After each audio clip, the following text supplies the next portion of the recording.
Kung may quadro ala sa Philippine boxing community, meron din tayong Filipino phenom. Siya ang ating magiging bida sa video na ito. Kung handa ka na, Pogi, let's go at umpisahan na natin. Mindanao, lahat tayo ay sumigaw. Ako ang pambato ng bayan at kahit sino ang kalaban. Ang binansagang Filipino phenom ay si Reggie Suganov, isang tubong dawis, Bohol, ay unti-unting umuusbong bilang isa sa mga nangungunang boksingero sa light flyweight division.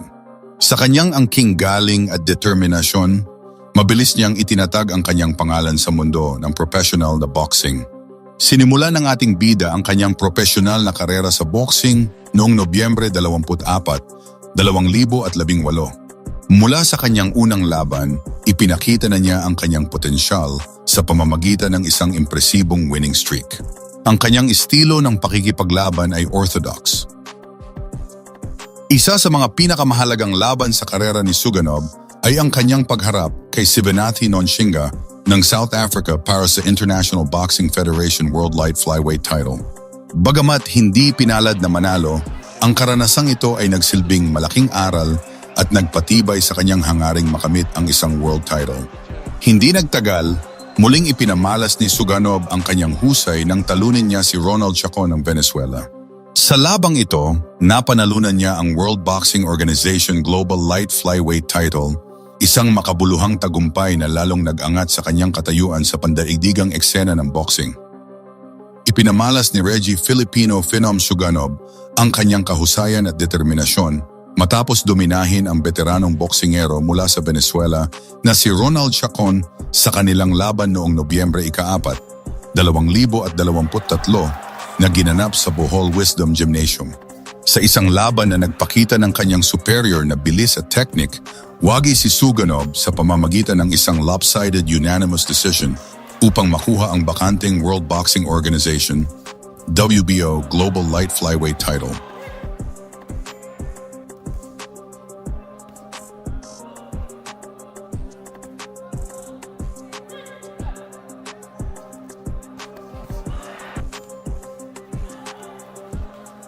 Mula sa simula, kontrolado ni Suganov ang takbo ng laban. Bagamat nagpakita ng katatagan at may mga pagkakataong nakatama rin si Chacon, kabilang na ang isang counter left hook sa ikalawang round na bahagyang yumanig kay Suganov, hindi ito naging sapat upang pigilan ang boholanong boksingero. Ang pinakatampok na bahagi ng laban ay nangyari sa ika-4 na round kung saan napabagsak ni Suganov si Chacon gamit ang isang mabilis na combination ng jab straight. Bagamat iginiit ni Chacon na ito ay isang pagkadulas lamang, binilangan pa rin siya ng referee.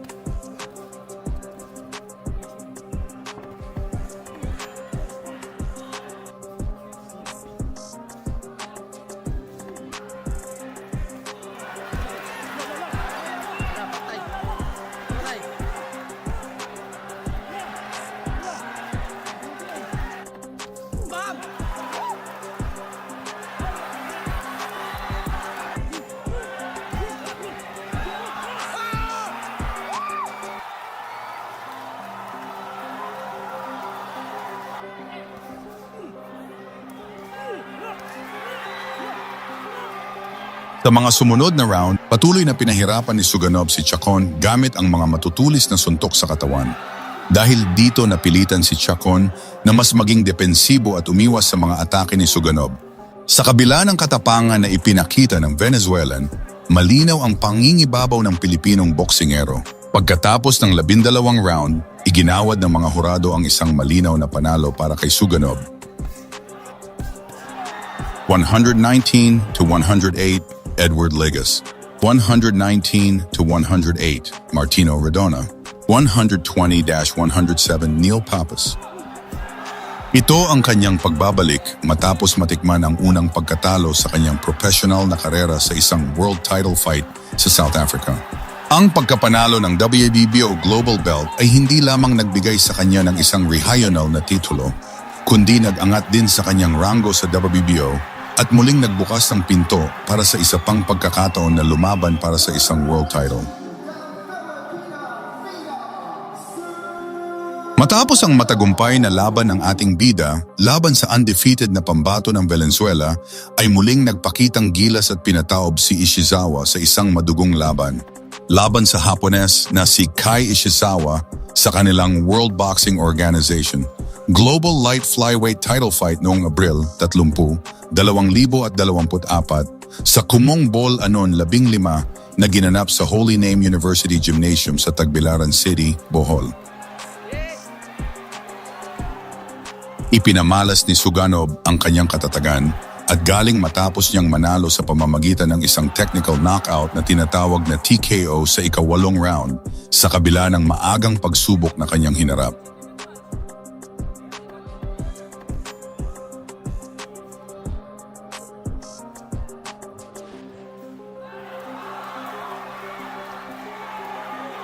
Nagsimula ang laban na may dago kaagad para kay Suganov. Sa unang round pa lamang, nagtamo siya ng malaking sugat sa kanyang noo dulot ng isang aksidenteng headbutt.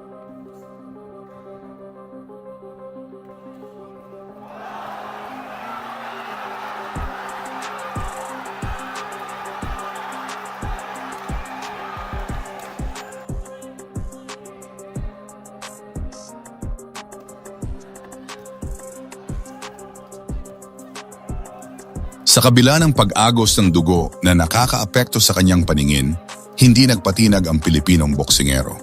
Mahusay na naagapan ng kanyang kampo sa pangunguna ng veteranong coach na si Edito Villamor bilang cutman ang nasabing sugat upang maipagpatuloy niya ang laban ng walang gaanong aberya.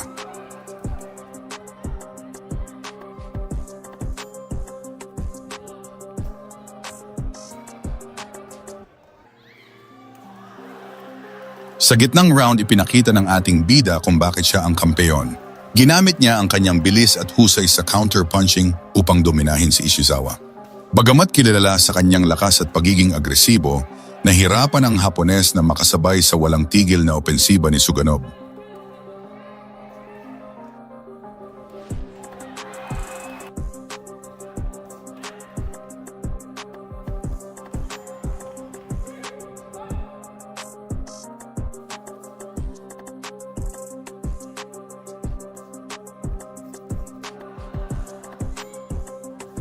Sunod-sunod na kombinasyon sa ulo at katawan ang pinakawalan ng pambato ng Bohol na unti-unting nagpahina sa katunggali. Si Ishizawa na nagpakita rin ng pambihirang tapang ay sumubok na isukol si Suganov sa mga lubid at magpakawala ng sarili niyang mga suntok. Gayunpaman, mas madalas na nanaig ang superior na boxing at diskarte ni Suganov sa bawat palitan ng suntok.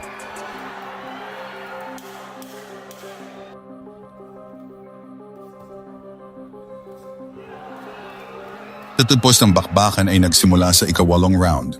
Isang malakas na kaliwang hook sa ulo mula kay Suganov ang nagpabagsak kay Ishizawa sa unang pagkakataon sa laban. Bagamat nagawang makatayo ng matapang na Hapones, sinamantala na ni Suganov ang pagkakataon at pinaulanan ito ng sunod-sunod na suntok.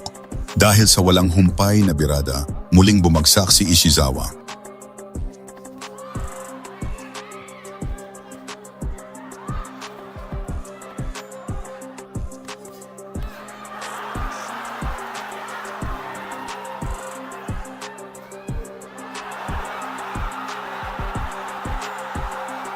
Sa pagkakataong ito, mabilis na kumilos ang referee na si Danrex Tapdasan at itinigil ang laban sa 2.3,800 minuto ng round.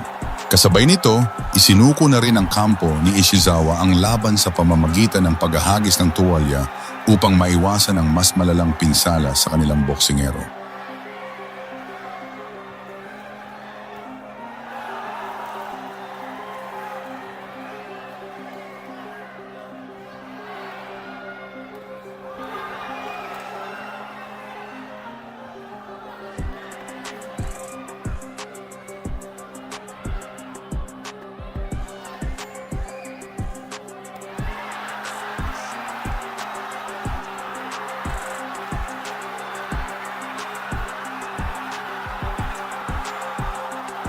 Dahil sa tindi ng mga tinamong suntok, kinailangang ilabas ng ring si Ishizawa na nakasakay sa isang stretcher bilang pag-iingat. Gayunpaman, naiulat na siya ay nasa maayos na kalagayan matapos suriin ng medical team. Ang panalong ito ay hindi lamang matagumpay na depensa ng titulo para kay Suganov na umangat ang record sa 15-1, 5 knockout, kundi isang makabuluhang tagumpay din para sa Pilipinas laban sa isang kalidad na boksingero mula sa Japan. Tagbilaran City, Bohol ay muling ipinamalas ni Reggie Filipino Phenom Suganov ang kanyang kahandaan para sa isang world title fight matapos niyang dominahin at pataubin ang Thai na katunggaling si Nathanon Thongchai sa pamamagitan ng isang technical knockout sa ikatlong round. Ang laban ay ginanap noong ika-21 ng Disyembre 2024 bilang main event ng Kumong Bolanon 19 sa Holy Name University Barder Gymnasium. Sa harap ng kanyang mga kababayang Bolanon, hindi binigo ni Suganov ang mga manonood. Mula sa simula hanggang sa katapusan ng maikling laban, ipinakita niya ang kanyang superior na bilis, lakas at determination. Mula sa unang tunog ng kampana, agad na nagpakita ng agresibong opensa si Suganov. Hindi niya binigyan ng pagkakataon si Thongchai na makaporma. Sa pamamagitan ng kanyang mabilis na kombinasyon, matagumpay na napabagsak ni Suganov ang Thai boxer sa unang round pa lamang, isang malinaw na hudyat ng kanyang dominasyon.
Pagsapit ng round 2, walang tigil na opensa. Nagpatuloy ang bagsik ni Suganov sa ikalawang round. Sa kabila ng pagpapakita ng tapang ni Thongchai, hindi nito nagawang sabayan ang walang humpay na atake ng Pilipinong boksingero. Sa round na ito, 3 beses pang pinatikim ni Suganov ng canvas si Thongchai.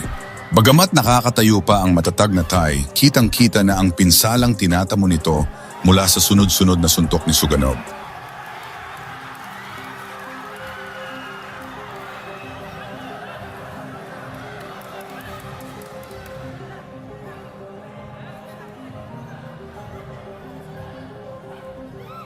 Sa pagsapit ng ikatlong round, hindi na nag-aaksaya ng panahon si Suganov. Isang huling, malakas na serye ng suntok ang kanyang pinakawalan na muling nagpabagsak kay Thongchai sa ikalimang pagkakataon sa kabuuan ng laban.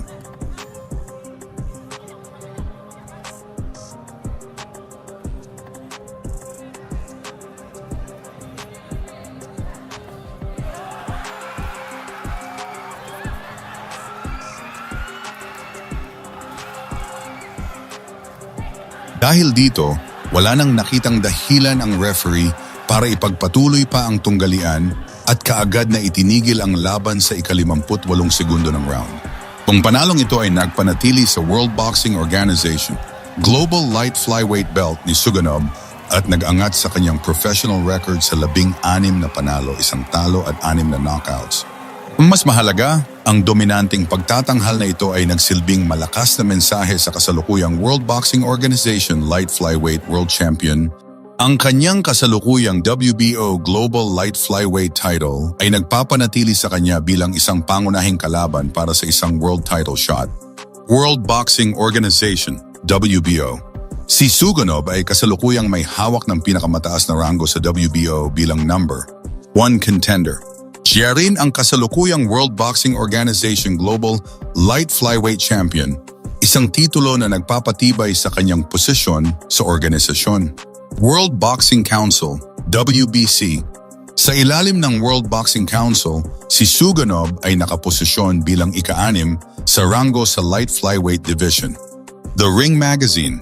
Kinikilala rin ang prestihiyosong The Bible of Boxing, The Ring Magazine, si Suganov bilang isa sa mga nangungunang boksingero sa kanyang dibisyon kung saan siya ay nasa ika-6 na pwesto.